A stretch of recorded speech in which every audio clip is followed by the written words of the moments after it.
Hi everyone, কেমন আছো সবাই? আশা করি ভালো আছো। আজকের ক্লাসে আমরা এই 12 নম্বর অঙ্কটির সমাধান করব। তো এখানে কি বলেছে দেখো, কোনো বিদ্যালয়ে বার্ষিক পরীক্ষার নবম শ্রেণীর 50 জন শিক্ষার্থীর গণিতে প্রাপ্ত নম্বরগুলো নিম্নরূপ। এখানে গণিতের প্রাপ্ত নম্বরগুলো দেওয়া হয়েছে। তো এখানে ক নম্বর কি বলেছে দেখো, প্রদত্ত তথ্যটির ধরন কিরূপ, কোনো নিবেশনে একটি শ্রেণীর গণসংখ্যা কি নির্দেশ করে। তো ক নম্বরটির অ্যান্সার হবে প্রদত্ত তথ্যটি সংখ্যাসূচক তথ্য, এগুলো পরিসংখ্যানের উপাত্ত। কোনো নিবেশনে একটি শ্রেণীর গণসংখ্যা ওই শ্রেণীতে বিদ্যমান নির্দিষ্ট বিষয়বস্তুর সংখ্যা নির্দেশ করে। তো এবার খ নম্বরটি দেখো, এখানে কি বলেছে, উপযুক্ত শ্রেণীব্যাপ্তি নিয়ে গণসংখ্যা নিবেশন সারণী তৈরি করো। তো এখানে গণসংখ্যা নিবেশন সারণী তৈরি করতে বলেছে। তো তোমরা খাতায় লিখবে যে এখানে সর্বোচ্চ সংখ্যা,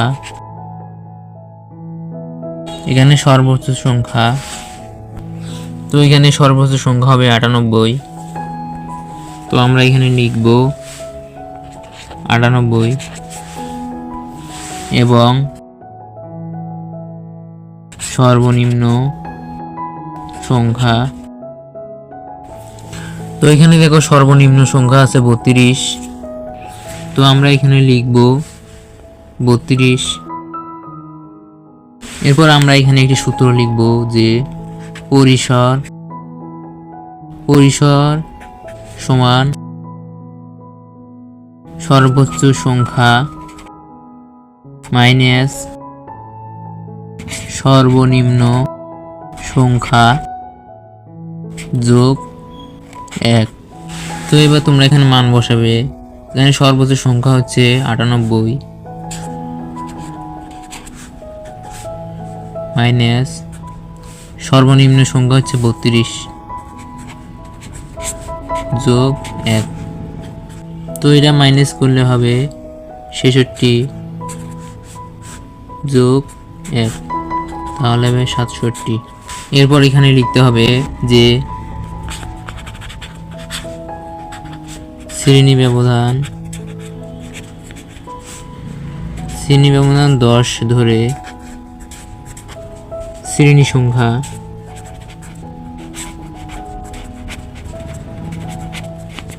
তো এখানে সূত্র শ্রেণী সংখ্যা সমান পরিসর ভাগ শ্রেণী ব্যবধান। তো এটা কিন্তু সূত্র শ্রেণী সংখ্যা সমান পরিসর বাই শ্রেণী ব্যবধান।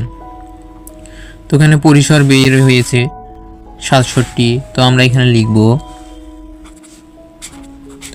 67 ভাগ শ্রেণী ব্যবধান। তো আমরা এখানে শ্রেণী ব্যবধান 10 ধরেছি।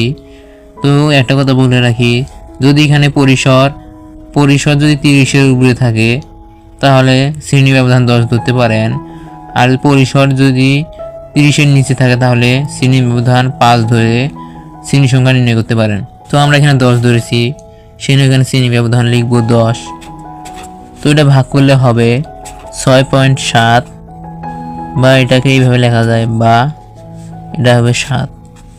তো এখানে দেখো 7 বের হয়েছে। তো তোমাদের এই পাশে 7টা ঘর টানতে হবে এবং উপরে লেখাটা সহ 8টা ঘর টানতে হবে।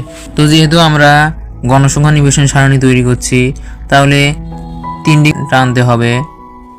একটি হবে শ্রেণীব্যাপ্তি, একটি হবে টালি, একটি হবে গণসংখ্যা।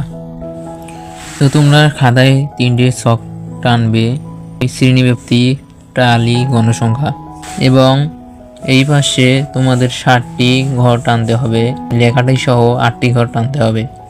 তো এবার তোমাদের শ্রেণীব্যাপ্তি লিখতে হবে। তো শ্রেণীব্যাপ্তি লেখার নিয়ম হচ্ছে, এখানে সর্বনিম্ন সংখ্যা যত হবে তত থেকে ধরে এবং 10 ব্যবধান ধরে লিখতে হবে।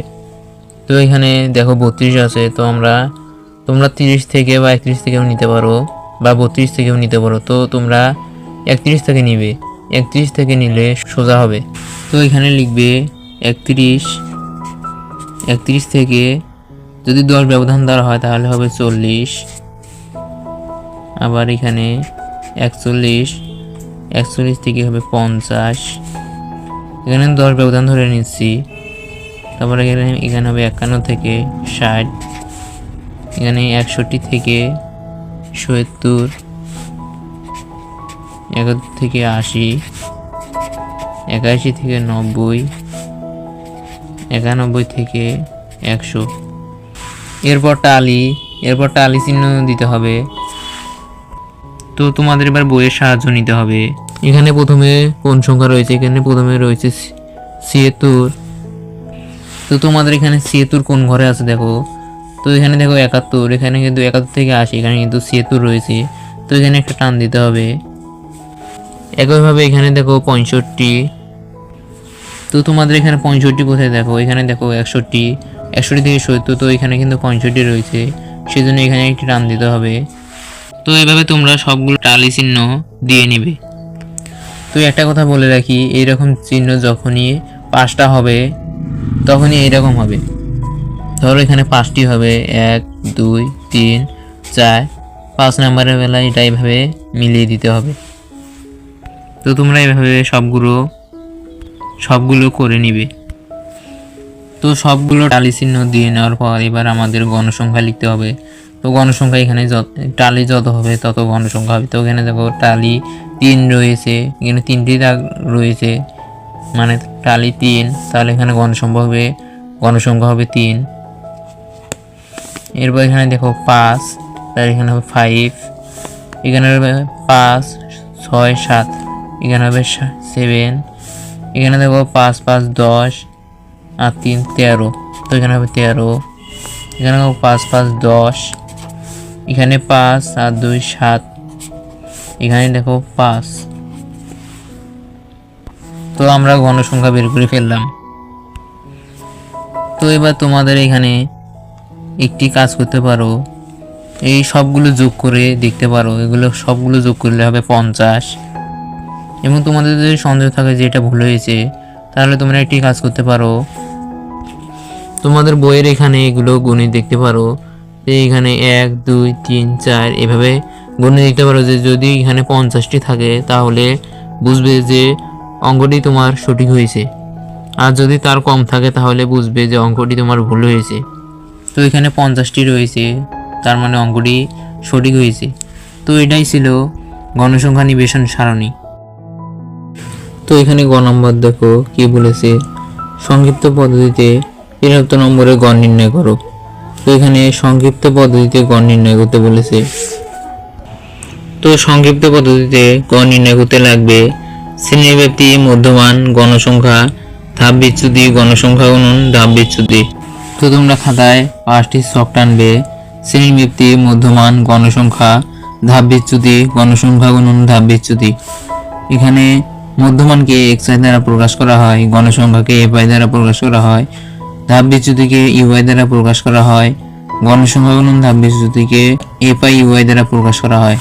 তো তোমরা খ নম্বরে যে অঙ্কটি করেছো সেখানে শ্রেণীব্যাপ্তি এবং গণসংখ্যা পেয়ে যাবে। তো তোমরা শ্রেণীব্যাপ্তি এবং গণসংখ্যা তুলে নিবে। এই যে খ নম্বরে শ্রেণীব্যাপ্তি এবং গণসংখ্যা বের করেছি। তো শ্রেণীব্যাপ্তি এবং গণসংখ্যা তুলে নেওয়ার পর এবার আমাদের মধ্যমান বের করতে হবে। তো মধ্যমান বের করার নিয়ম হচ্ছে, এখানে শ্রেণীব্যাপ্তি এই দুটো যোগ করে 2 দিয়ে ভাগ দিতে হবে। তো তোমরা ক্যালকুলেটরে লিখবে, এখানে এই দুটো যোগ করে 2 দিয়ে ভাগ দিতে হবে। তো এখানে লিখবে 31 যোগ 40 ইকুয়াল দিবে, দিয়ে ভাগ 2 দিয়ে ইকুয়াল দিবে। তো এখানে দেখো 35.5 বের হয়েছে। তো এখানে মধ্যমান হবে 35.5। তো এখানে লিখবে 35.5। একইভাবে পরেরটি বের করে নিবে, এখানে 41 যোগ 50 ভাগ 2 দিলে মধ্যমান বের হবে। তো এটা বের করার একটি সহজ নিয়ম রয়েছে, সেটা হচ্ছে এখানে ব্যবধান দেখো কত, এখানে ব্যবধান হচ্ছে 10। তো এখানে যদি 35.5 এর সাথে 10 যোগ করো তাহলে এটার মধ্যমান বের হবে, আবার এটার সাথে যদি 10 যোগ করো তাহলে এটার মধ্যমান বের হবে। তো তোমরা ক্যালকুলেটরে লিখবে, এখানে দেখো 35.5 বের হয়েছে। তো এখানে দিবে যোগ 10 দিয়ে ইকুয়াল দিবে। তো এখানে দেখো পরেরটির মধ্যমান বের হয়েছে 35.5। আবার যদি এর পরেরটির মধ্যমান বের করতে চাই তাহলে আবার এখানে ইকুয়ালে ক্লিক করলে আবার পরেরটির মধ্যমান বের হবে। আবার পরেরটি বের করতে চাইলে এখানে আবার ইকুয়ালে ক্লিক করলে আবার পরেরটির মধ্যমান বের হবে। তো এইভাবে তোমরা সবগুলোর মধ্যমান বের করে নিবে। তো সবগুলো মধ্যমান বের করার পর এবার আমাদের ধাপ বিস্তৃতি বের করতে হবে। তো এখানে গণসংখ্যা দেখতে হবে যে কোনটা সবচেয়ে বড়। তো এখানে দেখো 13 সবচেয়ে বড়। যদি এটা বড় হয় তাহলে এটা সোজা ধাপ বিস্তৃতি এখানে হবে 0।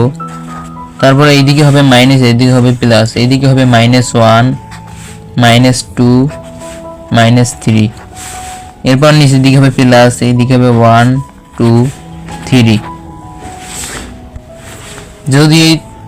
যদি বড় সংখ্যাটা এখানে থাকতো তাহলে এই সোজা এখানে হতো 0 এবং এইদিকে হতো -1 এবং এইদিকে নিচের দিকে হতো -1 -2 -3 -4 -5।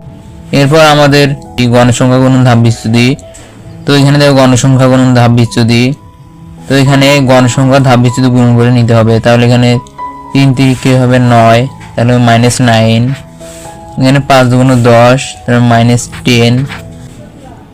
এখানে 7 হবে 7, তাহলে -7। এখানে 13 দিয়ে 0 গুণন করলে হবে 0।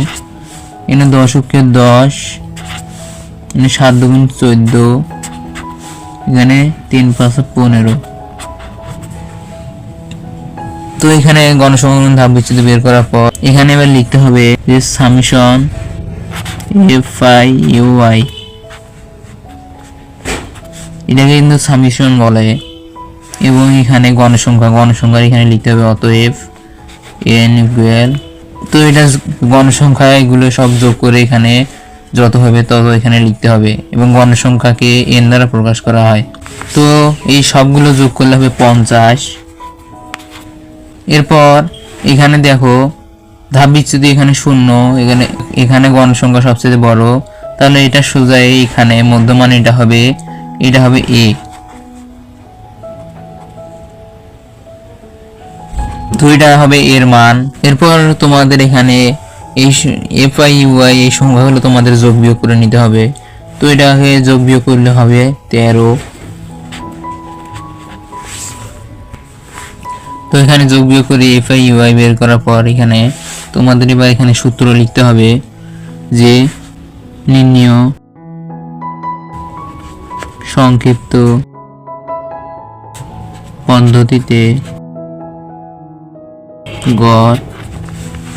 তো সংক্ষিপ্ত পদ্ধতিতে গড় হবে x bar equal a plus summation FIUI ভাগ n গুণন h। তো এটা কিন্তু সংক্ষিপ্ত পদ্ধতিতে গড় নির্ণয়ের সূত্র a প্লাস সামেশন FIUI ভাগ n গুণন h। তো এখানে এবার মান বসালে সংক্ষিপ্ত পদ্ধতিতে গড় নির্ণয় হয়ে যাবে। তো এখানে দেখো এখানে এর মান হচ্ছে 65.5। তো এখানে লিখতে হবে 65.5 প্লাস সামেশন FIUI। তো সামেশন FIUI এখানে দেখো 13, তো এখানে হবে 13 ভাগ এখানে n ইকুয়াল আর দেওয়া আছে 50।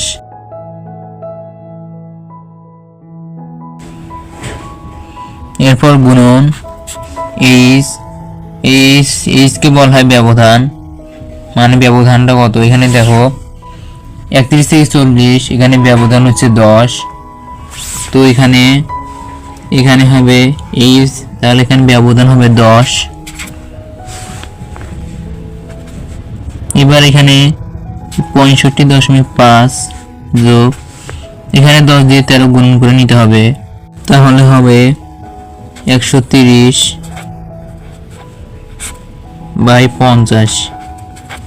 তো এবার এখানে লিখতে হবে 65.5 যোগ এটাকে এবার ভাগ করতে হবে, 130 কে 50 দিয়ে ভাগ করতে হবে। তো এটাকে ভাগ করলে হবে 2.6। তো এখানে লিখতে হবে 2.6।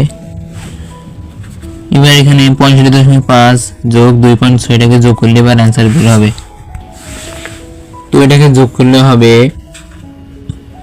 68.1। তো এটা হবে অ্যান্সার।